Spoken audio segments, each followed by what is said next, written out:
Osaka, Japan, 1970, Expo 70, Progress and Harmony for Mankind. It's hard to imagine a more compelling rationale for hosting a World's Fair, and the Japanese took hold of all those reasons to build and attend one of the most successful and major World's Fairs in history in 1970's Osaka. It marked the thousandth year of Japanese history and human achievement, attempted to show the world, and did, that Japan had recovered from both the devastation of World War II and the perception of Japan as an invading nation. It was the first World's Fair of consequence in the Far East. It was a public pride project. Expo 70 tried to prove to the world that its theme, Harmony for Mankind, was an appropriate theme for Japan to use.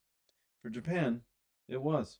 For the rest of the world, it was and remains a challenge. Typical Sunday morning at Expo 70. The time is 9:01, and the gates have just opened. Every day, platoons of guards marshal the initial onslaught of visitors, many of whom have been queuing since 6 in the morning. Without the guards, the people would probably trample each other to death in the race to be the first into the most popular pavilions, like those of the United States and Russia. It's midsummer. The temperature is in the high 90s and the humidity around 80%. Expo today will probably be visited by over 600,000 people.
Expo 70 was a panoply of sight, colors, and sound.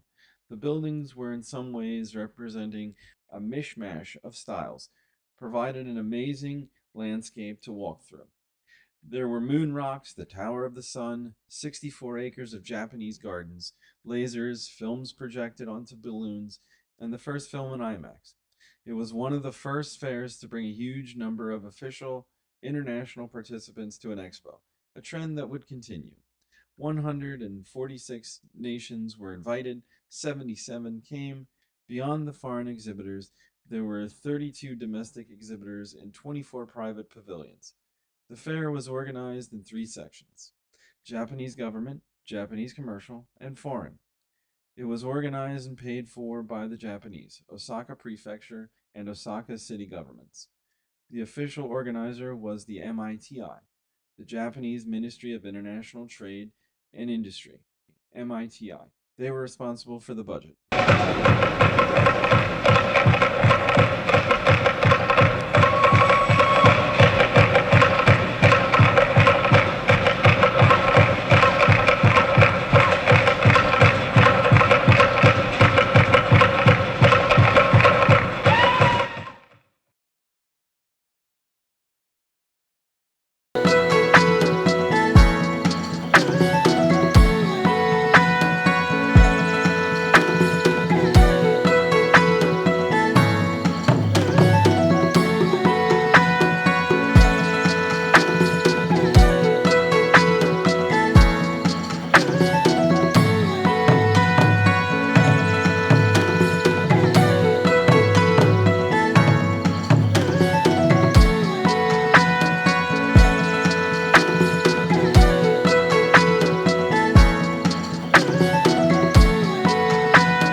Historian Participant Perspective.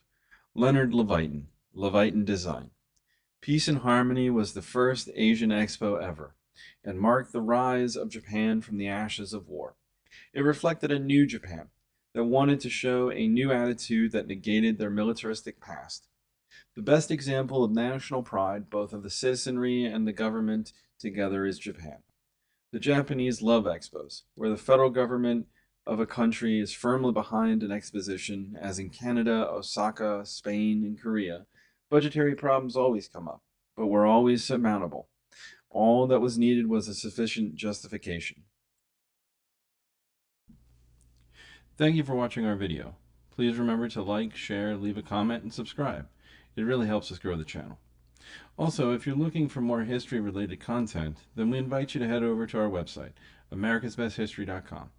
There you'll find hundreds of well-researched articles on a plethora of topics ranging in dates from 1491 to the present day. We upload new articles weekly.